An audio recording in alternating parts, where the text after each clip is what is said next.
Okay, gonna do a little live here. I just had a point I wanted to make here. You know, first of all, we have this article from The Hill. It's one of the few articles like this I've seen. Not saying I'm a particular fan of The Hill.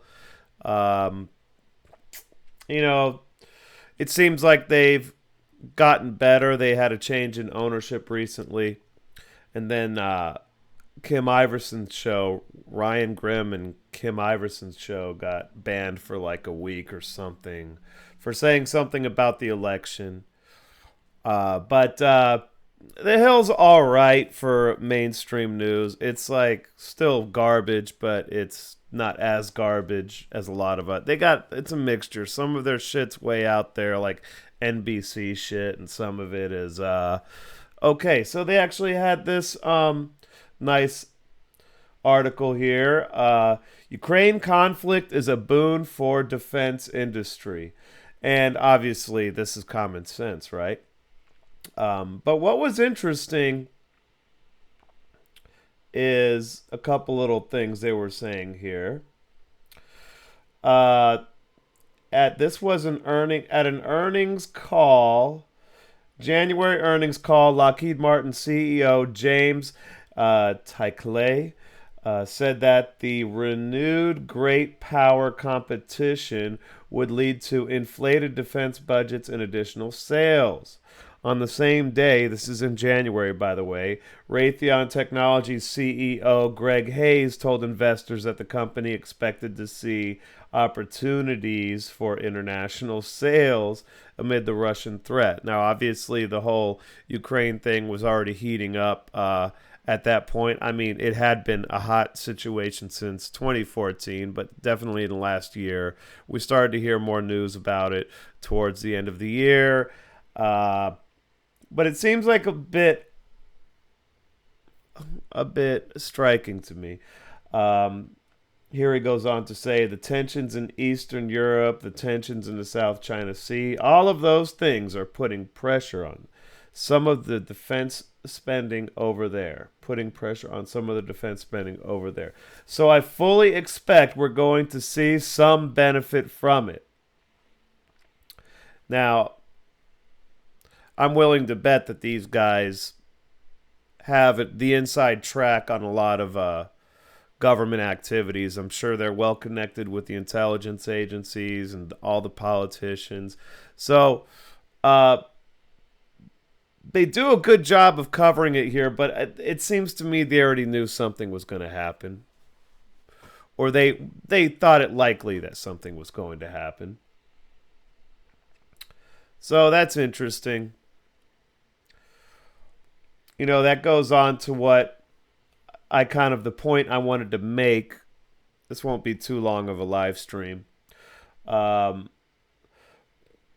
President Biden signed the fucking $1.5 trillion spending bill, which I think only funds, that's like $1.5 trillion is just to fund the government for part of the year.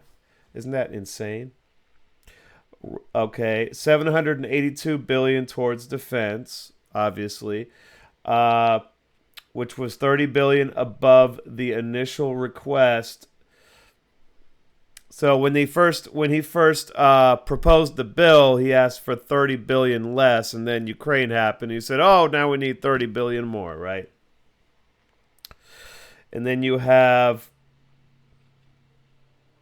this one. This says 6.5 billion in military support for Eastern European countries, including 3.5 billion in additional weapons for Ukraine. So obviously, we know who is going to get that money. That is your tax money, our tax money, uh, being given to these guys here, and Lockheed and General Dynamics, and there's so many others. There's all sorts of military contractors. You can go to Department of Defense.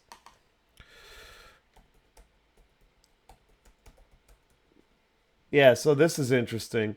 You can go to Department of Defense and you can just look at these contracts that are being awarded and given out. It's not really a good interface, obviously. Why would they want to have a good interface for something like this? But it does list out every day, I guess, every day that there are contracts, which I'm sure is every day. You can go in here and you can look at all of these contracts. So you have Chugach Solutions, Enterprise LLC, Anchorage, Alaska. So you got all of these,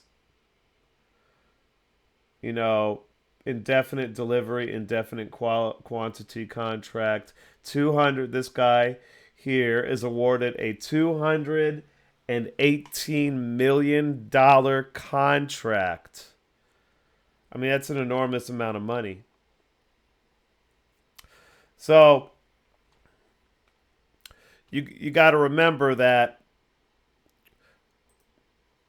the contracts, I believe, account all the contracts that they give out to private companies. Let's see if I could find this percentage of defense contracts, percentage of defense budget. I just saw it on I just saw an article.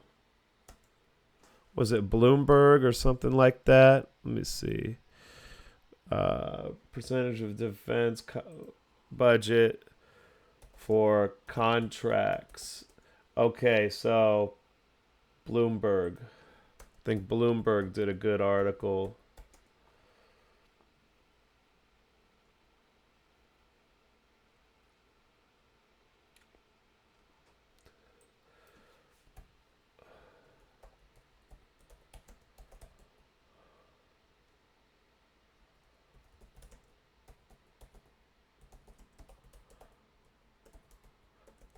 Maybe I saved it. I might have done that.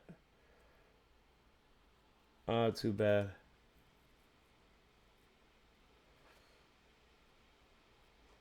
News. Oh well, I had this great article, and it was Bloomberg, and it was Bloomberg government or something like that, and it was talking about how um, the contracts the contracts given out to private companies is a substantial portion, like close to half of the money given that is allocated to defense. Okay, goes to private companies via contracts. So that's just an interesting, obviously all of the weapons, all of the uniforms, everything that the military uses has to be bought by, a private company. The government doesn't manufacture anything. But it's just amazing. It's literally like half of the money or maybe more. I know it was like, it said something like 400 billion and some change are awarded as government contracts to private companies. So the potential for scamming is pretty huge, in my opinion. So back to the point I wanted to make. So this spending bill, let's see what the Ukraine aid, because I thought the Ukraine aid was 13 billion. So let's see what they're saying. They're saying 13 billion in Ukraine aid. I guess that's not weapons. So $3 billion in this bill that was signed today. $3 billion of that is going to be spent buying weapons from weapons manufacturers. I don't believe all of them are going to be from the United States, but probably most of them are, and sending those weapons to Ukraine. So that's tax money right there. See, here's the thing about it. And then there's $13 billion in Ukraine aid. So that could be literally anything. All sorts of things. All sorts of contracts. There was a good article I was reading earlier about, here we go. This is a good one. Private military firms see demand in Ukraine war. So this is BBC, and I'm not a fan of any of these sort of websites as far as, having a high opinion of them, but this way I can present this, and the majority of people can't really say much about this because this is a state-funded media company, and they are actually spilling the beans on this little issue right here, which is somewhere in here. So they're talking about all the private military contractors, and there are also companies that are agencies for these contractors, and then you have your companies like Blackwater, which are more professional mercenary companies, and they're seeing a lot of good business right now for all sorts of reasons. And somewhere in here, you see. Somewhere in this article, they talk about how intelligence agencies hire military contractors too. And they make up this story of, oh, they do it to extract, assets that are stuck in Ukraine. Okay, I shouldn't say make up the story. Of course, they're going to use private contractors for that. But they're trying to make it sound like, well, yeah, intel agencies. Can I find on page here? Find on page. Is that possible? Find on page, and I'm going to put intelligence.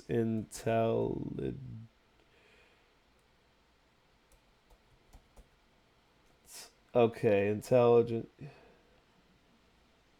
I don't see any.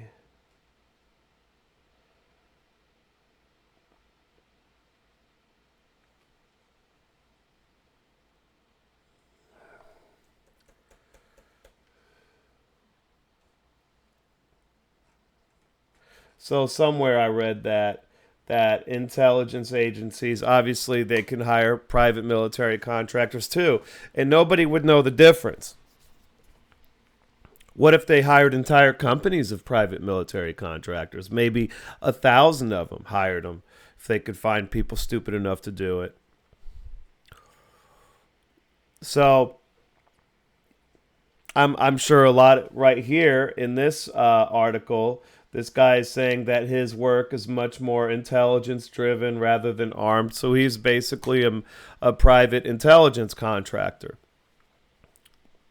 So there's all sorts of hokey pokey going on in Ukraine. This is turning into, Ukraine was already a money pit, a money launderer's paradise, and this war has just kicked that into high gear. But so my point is this. So we have, when was this actually written? This is at the beginning of the war, okay? A deputy prime minister, an advisor to Ukraine's deputy prime minister, said that almost not possible for Ukraine to win without the West's help. This is at the beginning of the war. This is when actually Russia was at its worst, because in the beginning of the Ukraine war, Russia was actually, first of all, somehow a bunch of conscripts got sent in. And apparently, according to what I understand, Vladimir Putin wasn't too happy about conscripts being sent in. And the conscripts weren't even told that they were going into Ukraine. They were told they were going on a training exercise, apparently. I've heard this from multiple sources, mostly in places like Telegram, places like that. It's the only place where you can get good information on the war. And they were told they were going on a training exercise, these kids that were conscripts. And next thing you know, they're in Ukraine. They didn't even realize where they were. And once they realized where they were, a lot of them got lost, first of all, because they went too far ahead. And then a lot of them abandoned vehicles. So you had a lot of abandoned vehicles early in the war, in the first few days to a week of the war. So this lady is saying at the beginning of the war, when it actually looked like maybe Russia was ate up, to use old military jargon, that was like when ate up was like really fucked up. So they were coming in looking pretty ate up. They were abandoning T-90s and all of these, sophisticated rocket launching platforms and air defense platforms all over the place. In the beginning of the war, the Russian Air Force was barely visible. I mean, they did precision strikes here and there, but they weren't really, the Russian Air Force wasn't really out there in force. So it would have seemed to anybody at that time that Ukraine had a better chance of winning than it does now. But this one lady here, and I know this is just one person, but this one lady here, she I guess let her emotions get the best of her and spoke the truth.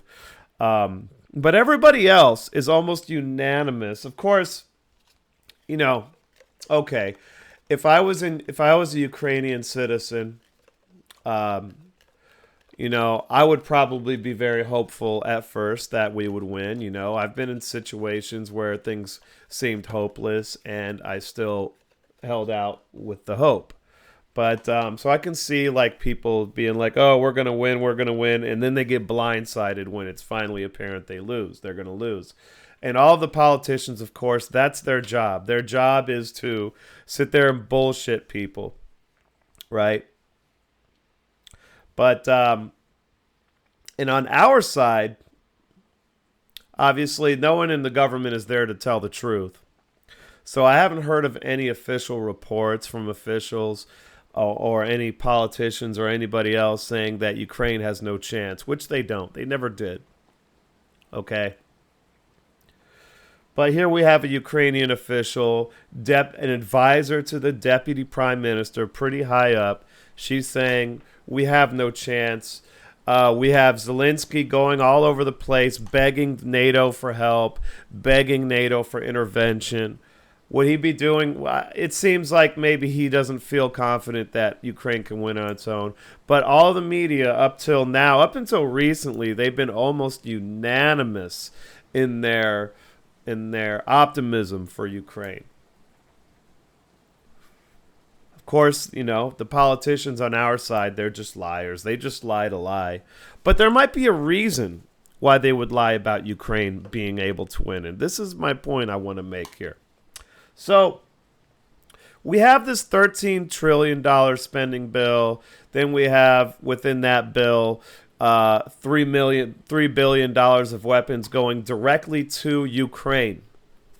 And I think there was just another $1 billion or so, a few maybe tens of millions of dollars that Biden did through executive order just today. But I have to double check that. But the thing is they know that Ukraine has no chance of winning. They know it. Okay. They're not willing to say it. But they're not sending those weapons to Ukraine in order to help Ukraine win. They know Ukraine's not going to win. This is just more embezzling taxpayer money. They say, oh, here's a war. Oh, let's, pretend that we think Ukraine's going to win. Let's tell our sycophants in the media that, don't suggest that Ukraine's going to lose this, that, and the other. Remember, Biden, the administration, first of all administrations have always coordinated with the media, to their friendly media outlets.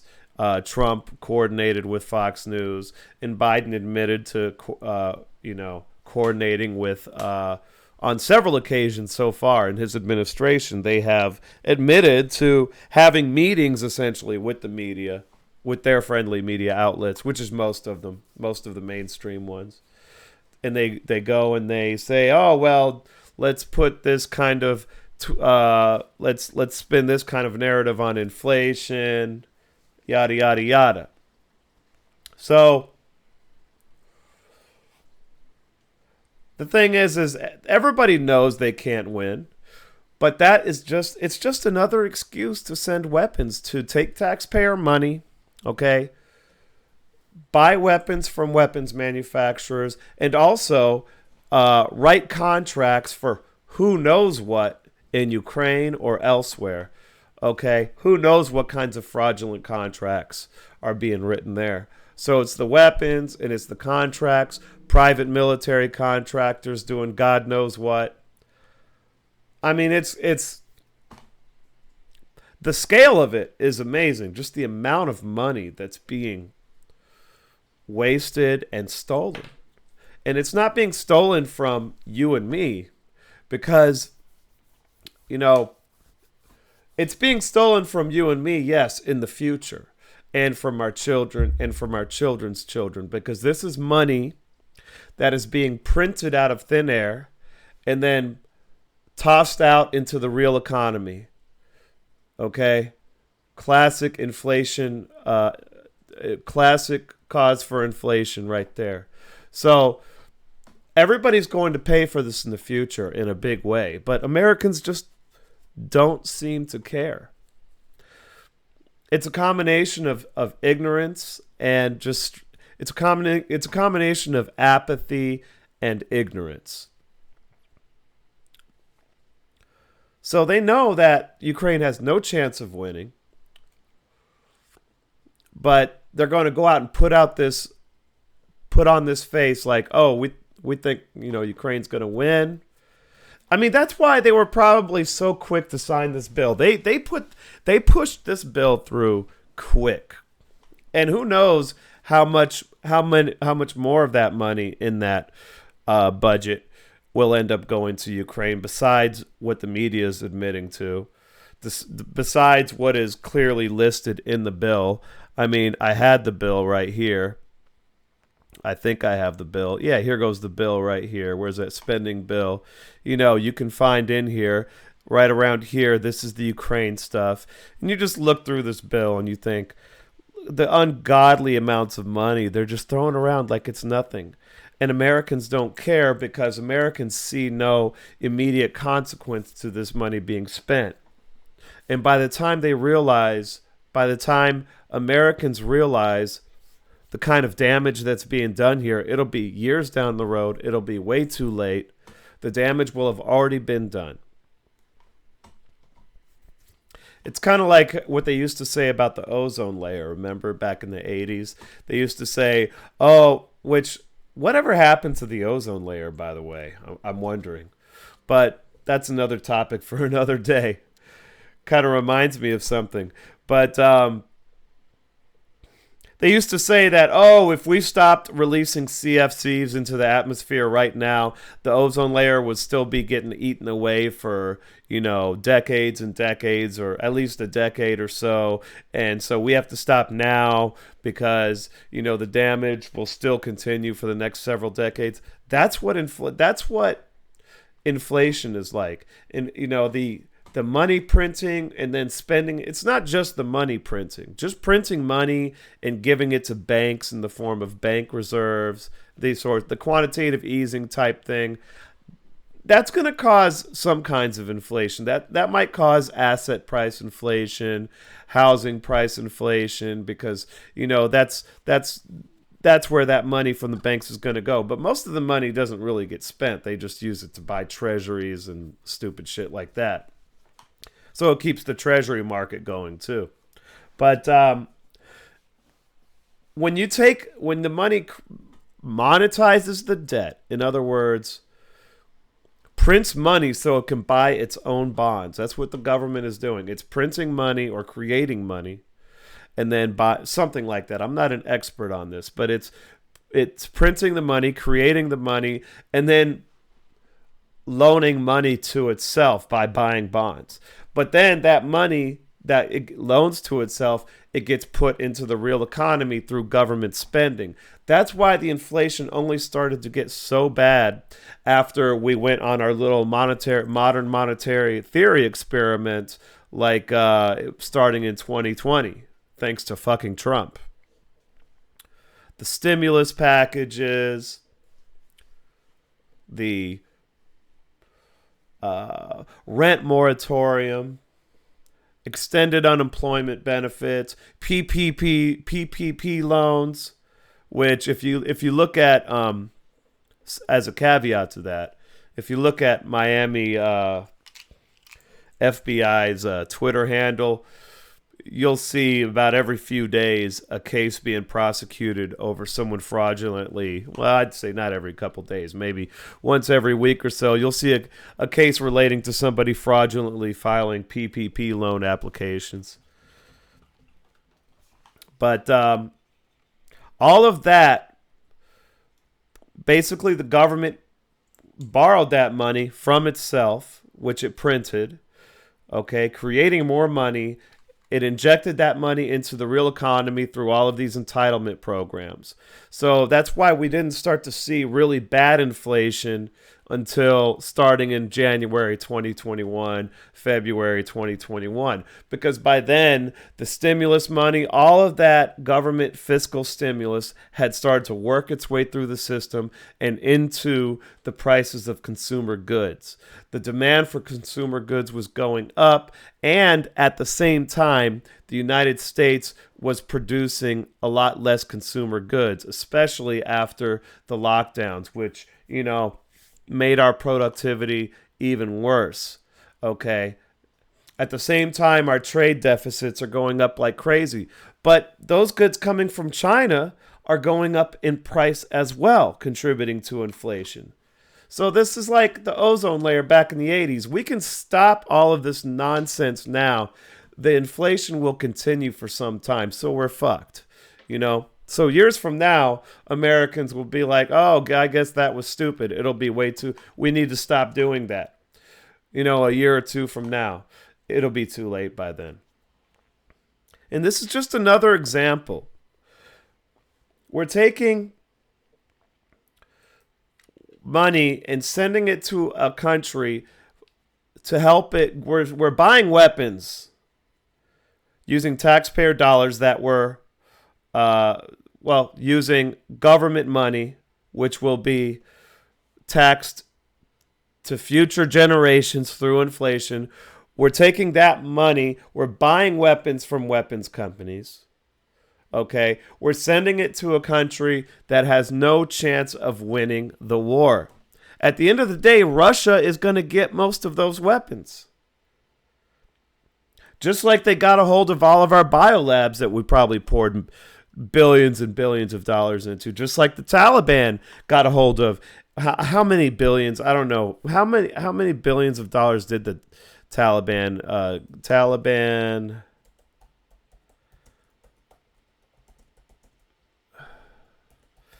I'm gonna look, how valuable are the US weapons that the Taliban it's NPR. Let's see if NPR gives me a good number. I got way too many windows open, though, on this side. It's slowing my computer down. I'm getting new RAM soon. I just ordered some, and I need it. Oh, fucking NPR is useless. Look at this. I thought it was like tens of millions. What a long drawn. They're not even saying. NPR won't say it. Billions. Okay, that's good enough. Taliban has billions in U.S. weapons, according to New York Post. The New York Post is fair enough. Okay. So the thing is I don't think the politicians and Biden administration were really all that upset, besides the embarrassment factor of it. Of course, it was embarrassing and very, very damaging. What happened in Afghanistan is still having repercussions now. Saudi Arabia, the Crown Prince or somebody, just said recently they didn't want to talk to Biden, not only because Biden's going behind their back, or not even behind their back, is basically talking out of both sides of his mouth, is talking to Saudi Arabia and Iran at the same time. Anybody who understands the relationship between Saudi Arabia and Iran and the history behind, the sectarianism there, would understand that the United States isn't going to make them happy by talking to Iran. So the Crown Prince just came out and said, after what happened in Afghanistan, we don't know if we want to really invest in this relationship. Yeah, they didn't say it in these many words. Uh, they said basically what happened in Afghanistan was alarming, and we're not sure if the United States is going to be a valuable ally anymore. So that was a couple today or yesterday, and now they're selling oil to China in the in the yuan in Chinese currency. Americans don't get it though. They don't get how serious that is. So, but the politicians don't care. If if if if this didn't make it into the media, if billions of dollars of weapons just disappeared in Afghanistan and the media didn't find out about it, I think the politicians would actually be happy because that just means they can award more contracts, buy more weapons from their friends in the weapons industry. So this is how this game works. And people in this country are never going to are not going to get it anytime soon. It's really sad. It's really sad. I feel really bad for future generations and what's going on right now and how that's going to really wreck their quality of life. I mean, I could see the United States being basically a developing country in 30 years, a third world country. Now, I'm hoping, my hope is that the United States will decentralize, and being here in Florida, I think we'll be fine. We'll be better off than most states. I'm hoping that the federal government eventually runs out of no longer has the ability to borrow infinitely, which is coming, I think.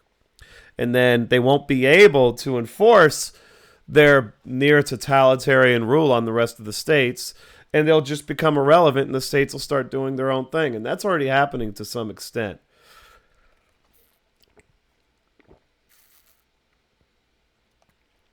But in that sort of scenario, some states in the United States will be third world states. Third world countries, if you want to call them that. Not Florida. People will always want to come here. And I think Florida has a lot of potential. So I think we'll be fine. We can form an alliance with Russia, Venezuela, Cuba, whoever we want. We'll be able to talk to whoever we want. We won't have the United States federal government telling us otherwise. That'll be great. So forgive me, I'm pretty tired. I'm getting over a flu and I'm ranting, but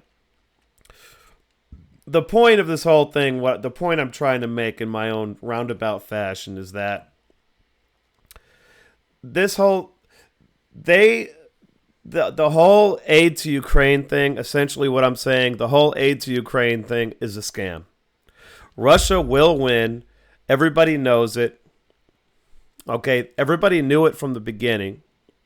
Okay, but they go around town, go around on the media. Everybody has this uniform message. Oh, Ukraine is going to win. And, at the beginning they were saying Ukraine's going to win more like. And then, you have all of the propaganda coming out, all the fake news about Russians getting, their forces being decimated and all that. All of that's proven false, Not to mention, by the way, I gotta find this.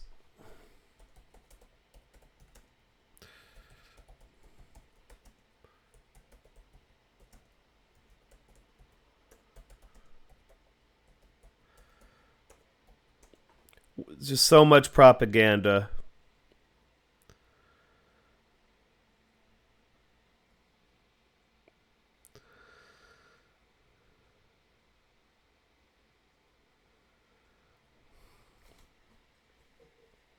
So the thing about a lot of this is, as far as civilian casualties in Russia, let's talk about the Ukraine war. This is the point I haven't heard. I'm not going to sit here and repeat points made by other people so much. I've been, obviously I get around in the podcast world and I listen to a lot of different people. But one point I haven't heard, and it's kind of common sense, is this. Okay, so there's accusations of, you know, the Russians massacring civilians here and there, mostly coming from the Ukrainians, and then, you know, some random Ukrainian official politician basically makes some statement that Russia is attacking occupied apartment buildings and this and that and the other, and shelling residential areas and this and that and the other. And no doubt there is some of that going on. I don't think it's going to be intentional 99.9% of the time. But if there were large amounts of civilian casualties, what would you see on TV every day? Just think about it for a second. What you would see on TV, I don't watch TV, thank God, but for those idiots who do watch TV, or what would you see on your on Twitter every day? You would see pictures, videos, nonstop, of Ukrainian hospitals full of dying people. You would see just a lot more video evidence. Not a single maternity hospital with a few injured people, this, that, and the other. Okay, maybe that did happen. There's allegations that it was staged and all this. Look, I don't know. I'm going to err on the side of reality and say it happened. But it seems to me it was an isolated incident, okay? In contrast, when the United States invaded Iraq, we literally carpet bombed that country. We killed tens of thousands of people in the first few weeks. Okay? But the point is, if there were so many civilian casualties, you would see every day on the news videos of hospitals full to the brim, just like with COVID. When COVID happened, there was, all you saw for the first few weeks was the hospitals in Italy, and then you start seeing, they showed the hospitals in Italy every day. So you don't see that. You would see maybe pictures of blurred out bodies or something, but you see a lot more evidence of it. And you just don't see it. So all of this propaganda, and I think that less and less people are buying it, but still an alarming number of people are buying it. So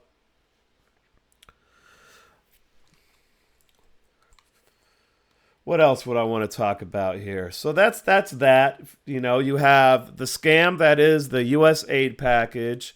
My little point about no corroboration of civilian casualties. You would see it on NBC Nightly News every day. You would see it even on Fox News, of course. You would see it in all of these stations. You would see it on every website.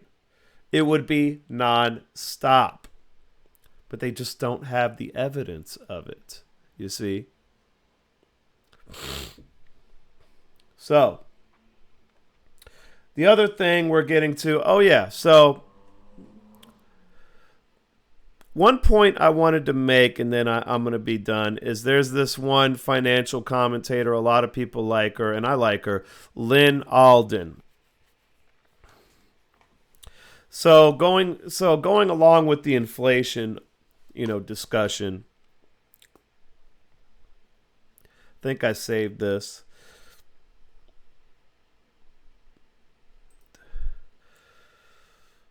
Did I save it? Yes, here we go.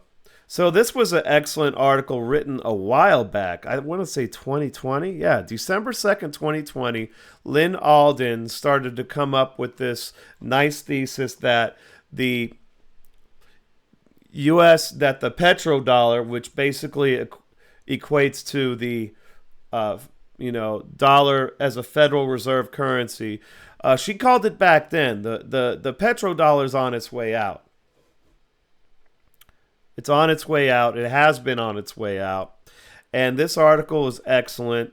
And she's been talking about it ever since I first saw her say it on Real Vision, when she was on Real Vision a lot.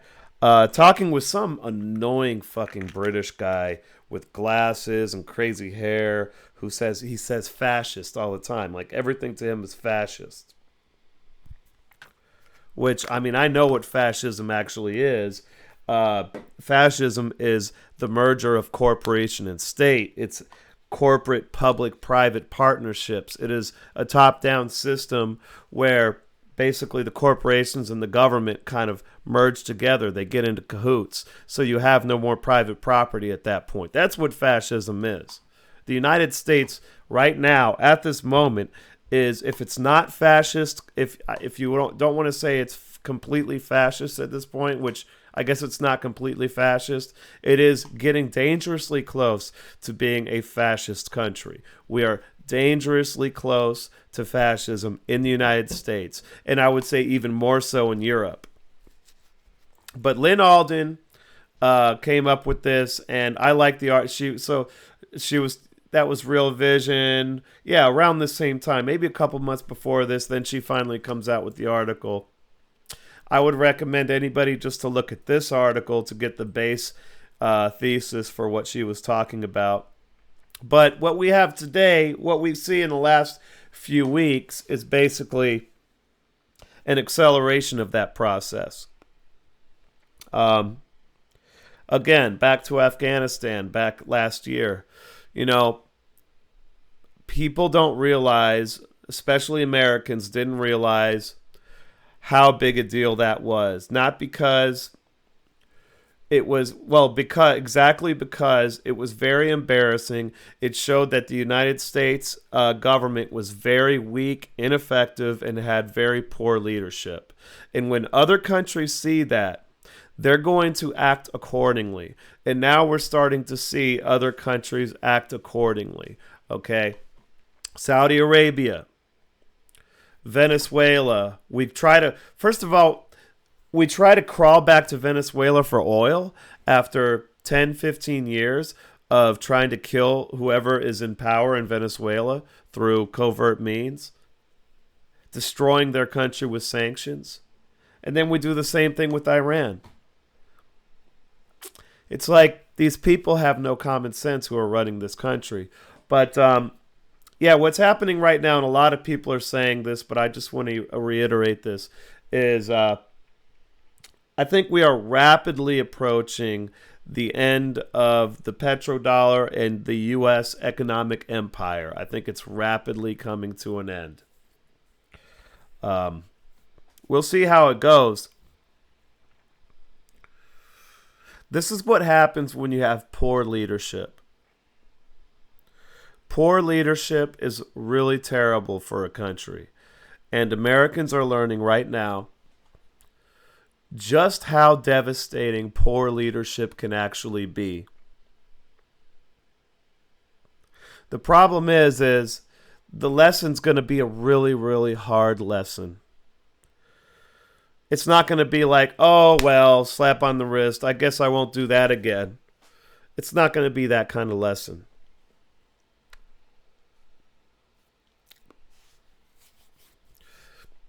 We're seeing things happen that are going to have repercussions for decades.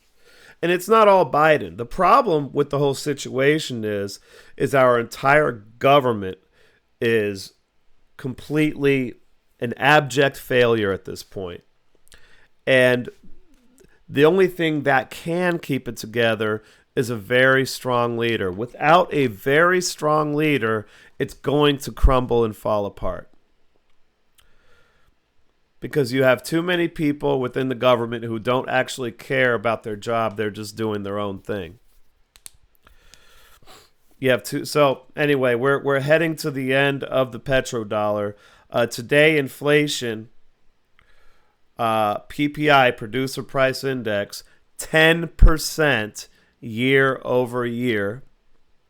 That's a big deal. Someone said highest PPI in history. Let's see what it says here.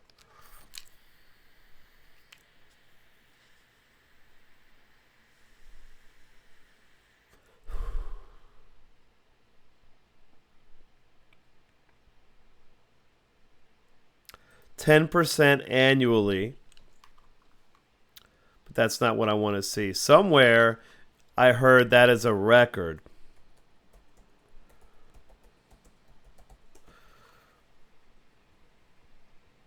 Record high level year over year. Let me see what I got here.